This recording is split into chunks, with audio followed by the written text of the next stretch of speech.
자, 오늘 하루 정치 뉴스 알아보고 분석해보는 뉴스 인앤아웃 순서인데요. 오늘도 YTN의 이우영 아나운서 함께하겠습니다. 안녕하십니까? 안녕하십니까. 근로자의 날에 근무하고 있는 이우영입니다. 그래서 내가 그 얘기부터 하려고 그랬어요. 네. 오늘 어디 그 억울해가지고 방송 제대로 되겠어요? 네? 최선을 다해야 됩니다. 네. 근데요. 사실 학교도 전부 오늘 수업하고 저도 오늘 다 수업했어요. 네. 네, 오늘은 근데 내가 좀 한 가지 좀 그런 게 스승의 날 때 선생님이시니 하면 스승의 날 때 선생님은 계속 수업하거든요. 예, 이런 것들이 조금 이게 그 공정과 공정에서 불균형이 아닌가 이런 생각이 오늘 얼핏 들어서 제가 오늘 학생들한테도 그런 얘기를 했습니다. 네. 자, 오늘 어떤 얘기부터 해볼까요?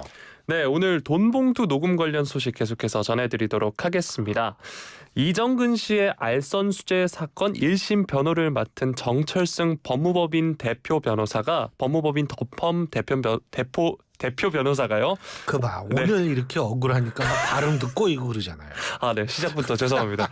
네, 일단 오늘 서울 서초구 사무실에서 기자회견을 열었습니다. 이 이정근 씨가 형사처벌을 감경받으려고 검찰과 사법 거래를 하고 통화 내용을 유출했다는 것은 사실 무근이다라면서 검찰을 유출자로 재차 지목을 한 건데요.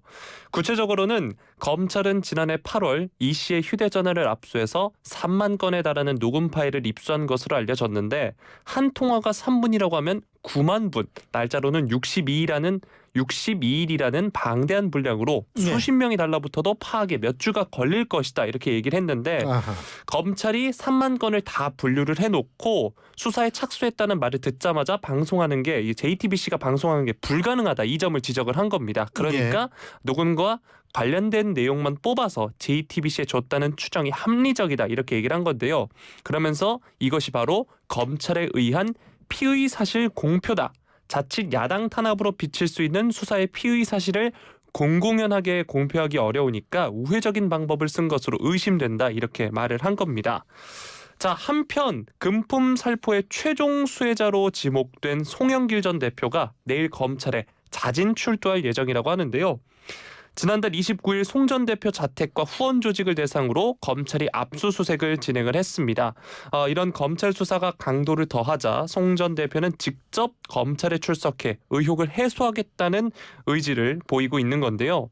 하지만 검찰 측은 송 전 대표 측과 전혀 협의된 바가 없다. 출석하더라도 현 시점에서는 조사할 수 없다. 이런 입장입니다. 그러면서 원하면 서면으로 입장을 내고 수사팀이 필요할 때 출석을 요구할 예정이다라고 했는데요.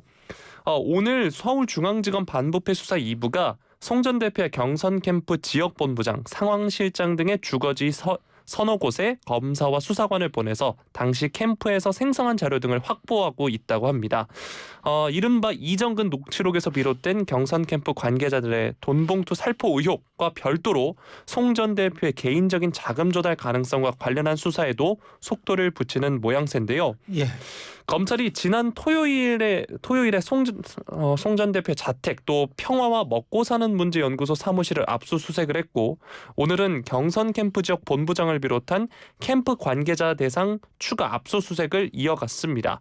이 같은 검찰의 움직임 일단 어떻게 보시나요? 근데 이 먹고 사는 문제 연구소 약칭이 먹사연이더라고요. 네. 예? 제 대학교 친구 중에 한 사람이 여러 가지 문제 연구소를 한 적이 있는데 네. 먹고 사는 문제 연구소. 예. 이름이 참 기억에 많이 남습니다. 그런데 이 지금 검찰이 압수수색의 범위를 조금 넓히고 있다라는 그런 보도도 있지 않습니까? 그것은 실제로 지금 검찰이 확보하고 있는 의혹이 조금 더 좀 확대되는 것 아닌가라는 그런 생각이 들게 되는 부분인데 우리가 검찰 수사를 알 수가 없습니다. 니까 조금 더 지켜봐야 될 텐데 어쨌든 상황이 지금 이게 조금 축소되지는 않는 것 같아요. 네. 그러니까 사실 송영길 전 대표를 비롯한 민주당 전체도 조금 긴장을 좀 해야 되는 것 아닌가 이런 생각을 갖게 되죠. 네.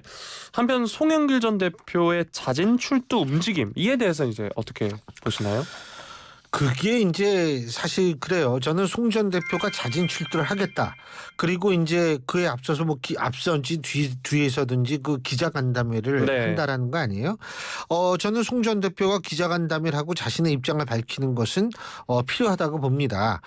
본인도 여러 가지 억울하다는 측면이 있을 수 있는 거고 그런 얘기를 하는 것은 저는 뭐 당연한 또 국민 누구나의 권리라고 생각을 하거든요.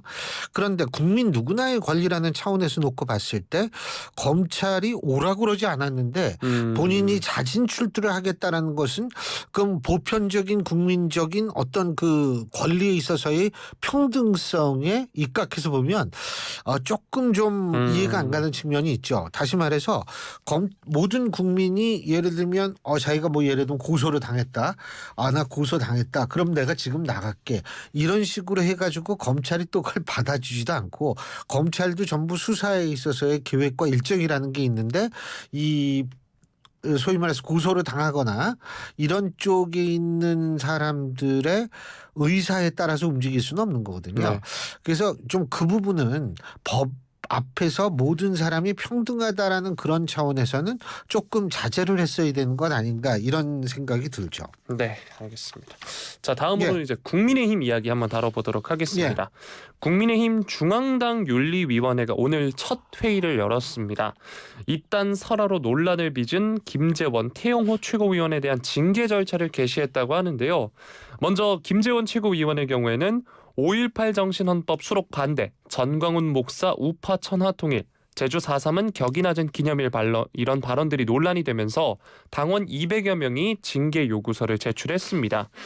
태영호 최고위원의 경우에는 제주 4.3은 북한 김일성의 지시, 백범 김구 선생이 김일성의 통일전선 전략에 당했다는 취지의 발언에 이어서 더불어민주당의 돈봉투 의혹과 관련해 JMS 민주당이라는 글을 올려서 구설에 오르자 스스로 윤리위 심사를 요청한 바 있습니다.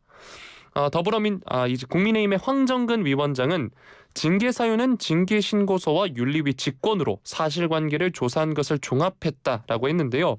그러면서 김 최고위원은 5.18 민주화 운동 정신을 헌법 전문에 넣겠다는 윤석열 대통령 후보는 선거 때 표를 얻으려고 한 것이다. 이렇게 말한 사랑제일교회 발언, 또 전광훈 목사가 우파 진영 천하 통일했다는 강연, 4.3 사건 기념일은 격이 낮다. 이 발언 세 가지가 징계 사유라고 직접 설명을 했고요. 태영호 최고위원에 대해서는 앞서 말씀드린 JMS 관련 SNS 게시, 제주 4.3 사건 발언 이 두 가지 징계가 이 징계 게시 사유라고 했습니다. 한편 태영호 최고위원의 백범 김구 선생 관련 발언은 징계 게시 사유에서 제외가 됐는데요. 이에 대해서 황 위원장은 논의는 할 것이다 이렇게 말을 했습니다.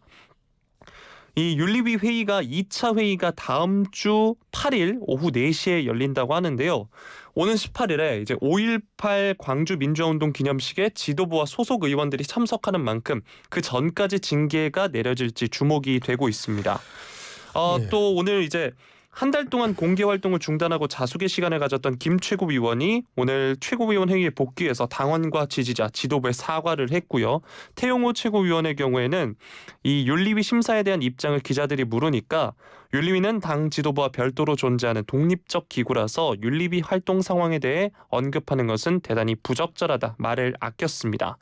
물론 오늘 태영호 최고위원이 MBC 라디오에 출연해서 본인의 생각에는 변함이 없다. 반드시 우리가 여러 역사 문제는 올바르게 정리하고 강을 넘어야 한다고 생각한다 이렇게 말을 했거든요. 자, 일단 민주당에서는 두 최고위원을 향해서 막말 콤비다 이렇게 지칭을 하고 합당한 징계를 내려야 한다 이런 입장을 밝혔는데 5.18 기념식 이전에 어떤 징계가 내려질까요? 어떻게 보시나요? 뭐 이거 5.18까지 가면 곤란해요. 이거는 예를 들면은 지금 김기현 지도부가 들어선 게 지금 얼마나 흘렀습니까? 제가 이게 항상 하는 얘기인데 아니 그렇게 막 최고위원들이 막말을 퍼레이드로 할 수 있는 시간이 있었다면 일단 윤리위를 빨리 꾸렸어야 돼요. 그리고 윤리위가 꾸렸는데 물론 그건 불가항력적 상황이었죠. 이 윤리위원장이 되자마자 그 황 위원장이 코로나에 걸려가지고 일주일 동안 또 활동을 못하지 않았습니까? 이게 자꾸 이렇게 벌써 실기를 했어요. 제가 볼 때는 징계의 실기를 했거든요. 그런데 이거를 뭐 5일 8일 이건 말도 안 되고 5월 8일 날 확실한 징계 수위를 결정을 해야겠죠. 네. 그래서 이게 그리고 이 징계라는 게요. 단순하게 뭐 잘못한 것에 대한 징계도 있지만 국민의 상식과 부합한 정당이라는 그런 모습을 보여주는 의미도 있거든요. 그렇기 때문에 제가 볼 땐 빠른 시일 내에 제가 항상 하는 얘기가 있어요. 한동훈 법무부 장관이 한 얘기 있죠. 마약 관련 수사할 때 과하다라는 얘기를 들을 수 있는 정도로 수사를 해야지 이게 뿌리를 뽑을 수 있다. 맞습니다. 윤리위도 국민적 상식에 입각해서 정말 과하다라는 생각이 들 정도로 국민의 상식에 맞춰가는 그런 그 모습을 보여줘야만 지금 국민의힘의 이미지가 조금이라도 좀 나아질 수 있지 않을까라는 생각을 합니다. 네. 자, 한편 제가 앞서서도 말씀드렸지만 태영호 최고위원의 경우에는 자신의 소신이다 의견을 굽히지 않는 상황이고요. 일부 지지자들 역시 뭐가 문제냐 이렇게 반발하는 목소리도 있어서 징계가 어떻게 나올지 궁금한 상황인데 태영호 최고위원의 이런 행보에 대해서는 어떻게 생각하세요? 글쎄요. 뭐 본인의 소신일 수 있죠. 소신이 있으면 얘기할 수 있겠죠. 하지만 국회의원 신분으로서 플러스 여당의 최고위원으로서는 본인의 소신이라고 해서 그렇게 그런 식의 어떤 아무리 본인의 역사적 인식이 있다 하더라도 실제로 그것이 우리가 아는 역사 인식하고 좀 많이 다르잖아요. 네. 그런 거를 본인의 소신이라고 여당 최고위원의 자리에 있는 분이 얘기를 한다? 글쎄 그건 소신하고는 좀 별 상관이 없을 것 같아요. 제가 볼 때 여당 최고위원으로서는 일단 여당을 먼저 선당 후사라고 얘기를 하지 않습니까? 네. 저는 소신은 후사에 속한다고 생각해요. 그렇기 때문에 먼저 당의 입장을 생각해서 내가 이런 얘기를 했을 때 우리 당의 지지자 혹은 우리 당의 중도층에 대한 이 우리 당의 어떤 그 모습이 어떻게 비춰질까? 태영호 의원은 이것부터 했어야 되는데 글쎄 뭐 지금도 소신이라고 얘기를 하면 제가 뭐 그걸 본인 그런 소신이라는데 제가 뭐라고 그랬어요. 단 여당의 최고위원으로서는 저는 합당한 말은 안 하는 것 같아요. 예. 네, 알겠습니다. 다음으로 이제 여론조사 이야기도 해보도록 하겠습니다. 윤석열 대통령의 지지율 4주 만에 반등했다는 여론조사 결과 오늘 나왔는데요. 제가 여론조사 월요일하고 금요일은요? 네. 처음부터 여론조사 그냥 하죠. 네, 알겠습니다. 자, 여론조사 개요 소개를 해드리도록 하겠습니다. 리얼미터가 미디어 트리뷴 의뢰로 지난달 24일부터 28일까지 닷새간 전국 18세 이상 유권자 2,507명을 대상으로 조사한 여론조사고요. 이번 조사 표본오차 95% 신뢰 수준에서 플러스 마이너스 2%포인트입니다. 자세한 사항은 중앙선거 여론조사 심의위원회 홈페이지를 참조하시면 되고요. 자, 이제 여론조사 관련해서 소개를 해드리겠습니다. 윤 대통령의 국정 수행에 대한 긍정평가가 전주보다 1.9%포인트 상승한 34.5%로 집계가 됐는데 4월 첫째 주부터 하락세를 보였던 긍정평가가 4주 만에 상승을 기록을 한 겁니다. 부정평가는 지난 조사보다 2.1%포인트 하락한 62.6%로 나타났고요. 예. 긍정평가를 이제 보면 지역별로도 부울경, 그리고 인천, 경기, 대구, 경북, 서울에서 올랐고 여성의 긍정평가도 3.3%포인트 올랐습니다. 또 40대, 50대, 60대, 20대에서 올랐고 진보층에서도 이제 긍정평가가 올랐는데요. 자, 한편 정당 지지도를 보면 무당층 비율은 지난 조사보다 0.2%포인트 오른 14.4%를 기록했고 국민의힘 지지율도 2주 연속 상승을 했습니다. 35.2%. 반면 민주당 지지율은 2주 연속 하락하면서 전주보다 1%포인트 떨어진 44.7%로 집계가 됐습니다. 민주당과 국민의힘 지지율 차이가 지난주 11.2%포인트에서 9.5%포인트로 좁혀진 건데요. 자, 이번 여론조사 긍정평가, 대통령에 대한 긍정평가가 4주 만에 반등했다고 합니다. 국빈 방미에 대한 평가가 반영된 결과라고 보시나요? 글쎄요. 뭐 일단은 리얼미터 미디어 트리뷴의 여론조사의 추세적 특징을 제가 좀 말씀드리면은요. 여기는 사실 2월 달부터 2월 둘째 주부터 이렇게 쭉 보면은요. 지금 국민의힘이 민주당보다 좀 높게 나왔던 적이 2번밖에 없어요. 그리고 나머지는 전부 민주당이 위거든요. 네. 근데 사실 NBS 여론조사나 한국갤럽 여론조사는 이 리얼미터 미디어 트리뷴의 여론조사 추이하고는 좀 다르다는 점을 제가 말씀을 드리고요. 네. 그리고 지금 뭐 45.7에서 44.7로 떨어지고 민주당이 정당 네. 지지도 그러고 국민의힘이 34.5에서 35.2로 올랐다. 제가 볼 때 이건 너무 미세한 변화고 그렇기 때문에 여기에 어떤 의미를 부여하기도 힘들고 그리고 사실 지난주 금요일 날 우리가 말씀드렸던 한국갤럽 여론조사에서는 윤 대통령의 지지율이 뭐 이렇게 오르거나 이러진 않았거든요. 네. 자, 그렇다면은 그때도 사실은 그 수요일 날 밤에 그러니까 정확히 얘기하면 목요일 날 새벽에 한미 정상회담이 있었기 때문에 거기에 그 시기도 포함이 됐단 말이에요. 그런데 실제적으로 그때는 그렇지 않고 지금은 올랐다. 이게 한미 정상회담의 결과냐라고 얘기하기는 전 좀 그렇다고 보고 지금 제가 이렇게 볼 때에는 1.9% 차인가요? 지난주 셋째 주보다요. 그러면 사실 이거는 좀 추세를 두고 봐야지 지금 뭐 때문에 이렇다 이렇게 얘기하기는 좀 힘들 것 같아요. 네. 앞서서 앵커께서 미세한 변화라고 하시긴 하셨는데 정당 지지율을 보면 민주당의 경우에 최근에 이제 돈봉투 의혹 사건이 계속되고 있고 또 최근에는 민형배 의원의 복당과 같은 이슈들이 지지율 하락을 이끌었다는 평도 나오고 있는데 이에 대해서는 어떻게 보시나요? 뭐 그럴 수 있죠. 근데 이 리얼미터 조사 보면 1% 떨어진 거거든요. 지난주 대비. 네. 그러니까 이것도 뭐 어떻게 뚜렷하게 그 이유 때문이다라고 얘기할 수는 없지만 최소한도 굳이 막 우리가 왜 떨어졌느냐 막 이렇게 되면 지금 말씀하신 그런 이유들이 작용할 수 있겠죠. 단 제가 말씀드렸지만 지금 돈봉투 의혹 사건이나 민영배 의원 복당 같은 이슈들 이게 오히려 역으로 지지자들을 결집시킬 수도 있어요. 그렇기 때문에 이게 그리고 이제 제가 이 말씀 드리는 이유가 이 리얼미터 조사는 ARS 조사거든요. ARS 조사는 이 정치적 고관여층이 보통 끝까지 답을 합니다. 네. 기계에서 나오는 거기 때문에. 네.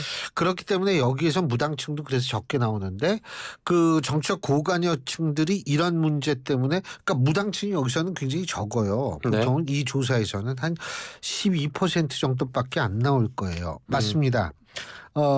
지금 14.4%로 늘었는데 이게 무당층이 딴 여론조사들보다 굉장히 적거든요. 네. 이거는 결국 마음을 딱 정하고 있다는 분들이 많이 응답한다는 건데 그분들의 입장에서 볼 때 그분들이 1% 정도 흔들렸다 뭐 가능은 하겠지만 다른 무당층 많이 잡히는 여론조사에 민주당이 오히려 올랐거든요.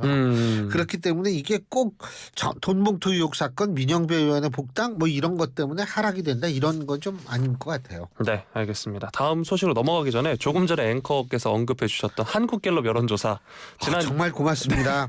지난 25일부터 27일까지 전국 만 18세 이상 남녀 1,001명을 대상으로 조사한 결과고요. 이 한국갤럽의 경우 제가 보니까 전화 유선 면접 방식으로 진행이 됐습니다. 자세한 사항은 중앙선거 여론조사 심의위원회 홈페이지를 참조하면 되겠습니다. 정말 고맙습니다. 네. 흐뭇합니다. 아주. 예. 네, 다음 소식으로 넘어가겠습니다. 자, 한일과 한미일 연쇄회담 관련 소식인데요. 예. 미국 국빈 방문을 마치고 귀국한 윤석열 대통령이 이번 달 중에 한일 또 한미일 연쇄 정상회담을 통해서 한미일 협력 심화에 본격적으로 나선다는 소식입니다. 오늘 대통령실에 따르면 한일 양국이 오는 7일 그러니까 다음 주죠. 용산 대통령실에서 윤 대통령과 기시다 후미오 총리 간 회담을 개최하는 방향으로 최종 조율 중인 것으로 알려졌고 이게 내일 일정을 동시 발표하는 방안을 논의 중이라고 합니다. 사실 일각에서는 기시다 총리의 답방 시점으로 올 여름 정도를 예상을 했는데 한일 양국이 윤 대통령이 지난달 24일 국빈 방미길에 오르기 전부터 이 조기 방안을 논의해왔던 것으로 전해지고 있고요. 도쿄 회담이 3월 16일이었으니까 50여일 만에 이뤄지는 한일 정상의 만남입니다. 이번 기시다 총리의 답방을 두고 대통령실은 정상 셔틀 외교의 완전 복원에 가장 큰 의미를 두는 모습이고요. 양국 정상이 정례적으로 오가는 셔틀 외교 차원의 일본 총리 방한이 2011년 10월 노다 요시히로 당시 총리 이후 12년 만이라고 합니다. 한일이 기시다 총리 방안의 속도를 내는 데는 한미일 관계 공고화를 위해서 양국 관계 정상화가 필수 불가결하다는 공통의 인식이 깔려있기 때문이라는 이 평이 나오고 있는데요. 어쨌든 한미일도 이달 중순에 일본 히로시마에서 열리는 G7 정상회의 기간에 정상회담을 하고 안보 분야를 중심으로 3자 협력 확대의 뜻을 같이 할 것으로 보이고 있습니다. 이렇게 한미일 정상이 히로시마 주요 7개국 정상회의를 계기로 만나서 3국 간 북한 핵미사일 대응 강화 방안을 논의할 것으로 알려졌고 이제 다음 주에 기시다 총리의 방한도 예상되는 상황인데요. 한미일 간의 협력이 힘을 쓰는 모양새입니다. 이런 상황에 대해서 어떻게 평가하시나요? 우리가 한일 정상회담 했을 때 그런 얘기들 많이 했잖아요. 뭐 성과가 뭐냐 뭐 이랬는데 이제 사실은 그게 조금씩 가시적으로 나오고 있죠. 일본 정부가 화이트리스트에 우리나라 다시 재지정해가지고 이 화이트리스트 재지정되면 우리나라가 수입하고 수출하는 게 굉장히 빨라지거든요. 이런 측면 같은 것들 지금 가시적으로 돼 있고 또 하나는 뭐냐면 외교는 우리가 알고 있는 부분보다 알고 있지 못하는 부분이 더 많을 수가 있어요. 근데 한미일이 이렇게 지금 한미 정상회담 한 지가 얼마 안 지났는데 그리고 한일 정상회담 한 지도 얼마 안 지났는데 또 한미일이 이렇게 모인다라는 얘기 자체는 지금 한반도 정세를 비롯한 동아시아 정세가 급격히 변화하고 있고 변할 가능성이 있고 혹은 위기가 올라갈 가능성이 있기 때문이라는 해석도 가능합니다. 그런데 어떤 위기, 어떤 변화 라고 얘기를 한다면 그거는 아직은 우리가 제대로 알 수가 없죠. 하지만 우리는 지금 이런 움직임을 사실은 그냥 그래 뭐 한미일이 또 만나나 보네 뭐 이런 식으로 받아들이지 말고 조금 경각심을 가지고 바라볼 필요는 있다는 생각입니다. 네, 한일 정상회담의 가시적인 성과들이 나오고 있는 것이다. 또 한반도를 둘러싼 동북아시아 정세가 변하고 있다. 이렇게 정리를 해주셨습니다. 자, 오늘 마지막 소식으로 넘어가도록 하겠습니다. 북한 주요 매체 조선중앙통신과 노동당 기관지 노동신문이 오늘 이 중국과 러시아 등에서 워싱턴 선언을 깎아내린 기사를 부각을 하면서 국제사회는 역도의 행각 과정에 조작 발표된 워싱턴 선언, 여기선 북한에서 워싱턴 선언이라고 했고요. 워싱턴 선언과 공동성명이 몰아올 부정적 후과에 강한 우려를 표시하고 있다. 이렇게 보도를 했습니다. 그러면서 또한 신화통신, 차이나데일리, 환구시보 등 중국 관영지에서 우리의 친미 외교 정책을 지적하거나 미국 핵 우산을 비판한 부분을 상당한 분량으로 할애해서 소개를 했고요. 어제는 북중로의 경고를 무시하면 보복에 직면하게 될 것이다. 이런 관영 영자지 글로벌 타임스 기사가 보도되자 한국 외교부 당국자가 핵미사일 위협을 통해 한반도 및 영내 긴장을 고조시키고 있는 것은 우리가 아닌 북한이다. 이렇게 맞대응하기도 했습니다. 자, 제가 앞서서 소개해드렸다시피 이제 중국 그리고 러시아에서 이제 워싱턴 선언에 대한 반발을 내놓고 있고요. 여기에 북한도 이 핵 타격 위협을 이어가고 있는 상황입니다. 대통령 국빈 방미를 계기로 한미일 대 북중러 대립 구도가 보다 명확해진 모습이다. 이런 평이 나오고 있는데 우리 정부는 이런 상황을 어떻게 타개해야 할까요? 이거는 타개한다고 되는 문제가 아니고 제가 이 점을 좀 지적하고 싶어요. 이번 한미 정상회담에 대해서 야당은 굉장히 박하게 평가를 하고 있고 그리고 정부는 반대로 굉장히 긍정적인 그건 당연하죠. 본인들 문제니까. 그런데 이 외교적 사안이라든지 혹은 다른 사안도 사실 마찬가지인데 이 어떤 사안과 관련된 사람 혹은 존재 혹은 국가가 어떻게 반응하느냐를 보면은 이 사안의 성과가 있구나 없구나를 얘기할 수 있거든요. 저는 북한이 극단적인 언어를 사용하면서 이렇게 극렬하게 반응하는 것을 보고 이번 한미 정상회담 굉장히 성공적이구나라고 저는 생각을 합니다. 참고로 2021년에 있었던 한미 정상회담 당시에는 북한이 지금 바로 이 시점 한 6일 지날 때까지 한마디도 안 했어요. 예? 이거 왜 안 하지? 이렇게 궁금해할 정도. 그런데 북한은 굉장히 극렬한 언어를 써가지고 지금 이 반응을 하고 있거든요. 이것은 한미 정상회담에서 얘기했던 이른바 워싱턴 선언 이것이 본인들한테 그만큼 위협적이기 때문에 반응을 이렇게 하는 거거든요. 그래서 저는 오히려 북한이 평가를 내려주고 있다. 이게 상당히 성공적인 선언이구나라는 것을 손쉽게 알 수 있는 부분이라고 저는 생각합니다. 네. 자, 오늘 그러면 여기까지만 할까요? 네. 예, 고맙습니다. 오늘 이 근로자의 날 메이데이인데도 불구하고 네. 이렇게 나와주셔서 고맙습니다. 감사합니다. 지금까지 YTN의 이우영 아나운서였습니다. 고맙습니다.